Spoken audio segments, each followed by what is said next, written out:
Hello, আমি ফারজানা বলছি ভাইয়া। ও ফারজানা। হ্যাঁ ভাইয়া, ভালো আছেন আপনি? হ্যাঁ ভালো হচ্ছে। তুমি না ছুটিতে গেছো কাজে? না ভাইয়া, আমি ছবিতে আসি নাই, আমি একবারে চলে আসছি। একবারে চলে গেছো? ও আমাকে তো বলে গেলাম না বাসা থেকে। বলি নাই, আসলে আমাকে বলছে তুমি আমাদের বাসায় আসতে পারবে না, তাই আমি আর কি বলি নাই, চলে আসছি। তুমি আমার বাসায় কাজ করো, তুমি আমাকে না বলে চলে গেছো কেন? ভাইয়া, ম্যাডাম আমাকে বলতে নিষেধ করছে, বলছে এই বিষয়টা তুমি কাউকে জানাবে না, তো তুমি আমাদের এই বাসার সীমানায় আর কখনো আসবে না, আমি যেন তোমাকে না দেখি। আমাকে এটা বলছে। কিসের জন্য তোমাকে বাসা থেকে চলে যেতে হচ্ছে এটা কি বলছে? হ্যাঁ ভাইয়া বলছে। আমাদের রুমে যে সিসি ক্যামেরাটা আছে না, যে রুমটায় আপনি আমার সঙ্গে যে কাজগুলো করছিলেন, তাই সিসি ক্যামেরা দেখতে পাচ্ছেন, আমাকে মান অপমান করলো, অনেক কথা বললো, এই আর কি। এই বিষয় নিয়ে আমাকে না করে দিয়েছে। ওকে না করে দিয়েছে না? হ্যাঁ কই ভাইয়া। আমাকে তো বললো তোমার ম্যাডাম যে তুমি ছুটিতে গেছো। আমি তো সবসময় বাসায় থাকে না, তুমি তো বাসায় থাকো, তোমার সাথে আমার কত ভালো সম্পর্ক, ওদের কিছু করি তোমার সাথে। তুমি হ্যাঁ এভাবে জানি, আমি সবই তো জানি।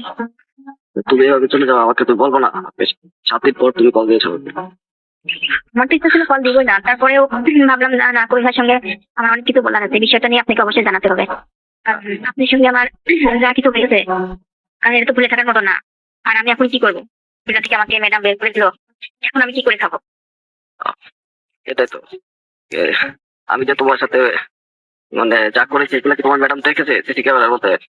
ম্যাডাম সম্পূর্ণটা দেখে নাই, কিন্তু একদিন আপনার সঙ্গে বসে গল্প করছিলাম, ওই বিষয়টা আমাকে সরাসরি দেখালো, কিন্তু আমি তখন কোনো কথা বলি নাই।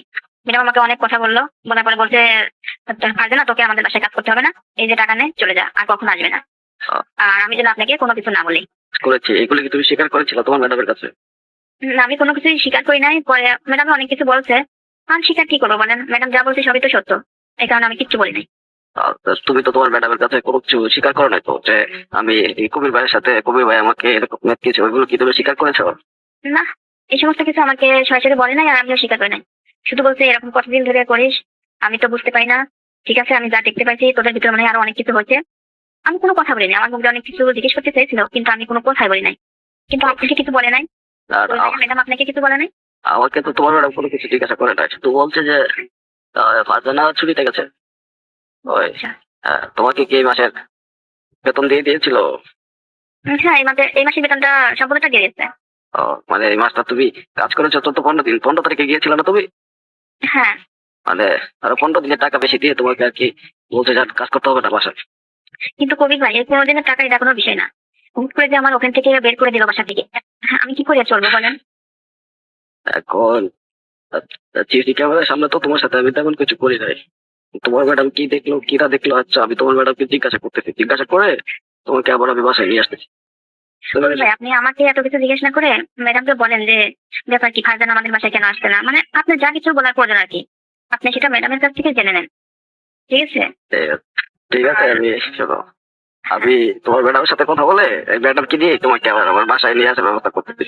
কিন্তু এখন থেকে ম্যাডাম তো আমাদের অনেক ফলো করবে, আর এইভাবে এখন আমি কাজ করতে পারবো না। আহ, তাই আমি ভাবছিলাম আপনি আমার জন্য অন্য একটা জায়গা কোনোভাবে ব্যবস্থা করে দেন, মানে আমাকে করে খেতে হবে। অথবা আমি কি ম্যানেজ করবো, আমি যে অফিসে জব করি সেখানে কি তোমাকে চাকরির ব্যবস্থা করে দেবো? কবির ভাই দেখেন, ম্যাডাম আর আপনার জন্য কি করছে? শুধু রাতের বেলা আপনার পাশে ঘুমাইছে, এতটুকুই। আর যা কিছু করণীয় সব তো আমিই করছি না? হ্যাঁ সেটাই তো, তোমার ম্যাডাম তো মনে করো থাকে না বাসায় বেশিক্ষণ। তুমি তো আমার সাথে সারাক্ষণ, মানে তোমার ম্যাডামের থেকেই তো তুমি বেশি ছিল আমার কাছের মানুষ। যত কিছু সব চাওয়া কিন্তু আমিই পূরণ করছি, হ্যাঁ, হ্যাঁ। যখন যা প্রয়োজন, কিন্তু আমি তো এগুলো বলতে পারছি না, কি করে আপনার ছাড়া থাকবো বলেন? হুম, আর আপনার ওখানে কাজ করে আমি ঠিক যে আছে, সুযোগ শোনো, সুবিধা পাইছি, হয়তো এই সুযোগ সুযোগ সুবিধা আমাকে আর কেউ কখনো করে দেবে না। আমি তো তোমাকে অনেক সুযোগ সুবিধা দিয়েছি, অনেক টাকা পয়সা দিয়েছি, এগুলো তো দিতে হ্যাঁ, দিছি না? দিয়েছেন, বিনিময়ে তো আমি আপনার সাথে সব কাজ করছি, হ্যাঁ, এই কারণে হয়তো আপনি খুশি হয়ে আমাকে সবকিছু দিয়েছেন। আর তুমি আমাদের বাসায় তো প্রায় 1 বছরের মতো কাজ করো। হ্যাঁ, 1 বছরের বেশি। আহ, এখন 1 বছরের মধ্যে তো হয়তো আমি একটু বুড়ো মানুষ, তুমি হচ্ছে একটা যুবতী মেয়ে। না কোনো কিন্তু নয়, আমি আসলে বয়সের দিকটা ভেবে আপনার সঙ্গে আমি কোনো কথা বলতে চাইছি না। এখন তোমার তো যদি আমি ব্যবস্থাটা করে দিই তাহলে তো এটা হয় না। এই জন্যই আমি আর কি ফোনটা আপনাকে দিলাম, যে একটা সপ্তাহ হয়ে গেল কই কবির ভাই তো আমার কোনো খোঁজ খবর নিচ্ছে না, এইভাবে ম্যাডাম আমাকে বাসা থেকে বের করে দিল, কিন্তু কবির ভাই তো আমাকে ভুলে গেল। না, আমি তোমার ম্যাডামকে জিজ্ঞাসা করছিলাম যে বলছিল যে ফারজানা কোথায়, বলছে যে ফারজানার বাড়িতে সমস্যা, ফারজানা ছুটি নিয়ে গেছে বাড়িতে। হচ্ছে যে মিথ্যা কথা বলছে। বলছে যে ফারজানার বাবার নাকি অসুস্থ, এই কথা বলে ফারজানা চলে গেছে। আচ্ছা কই ভাই, আপনি কি পারবেন না আমার জন্য কোনো একটা কাজের ব্যবস্থা করে দিতে? আহ কাজের ব্যবস্থা, আমি যে অফিসে জব করি ওইখানে কি তোমার কাজের ব্যবস্থা করে দেবো? আমি কি সব কাজ করতে পারি? আপনি জানেন না আমি কি না পারি। আমি তো সবকিছুতেই পারফেক্ট।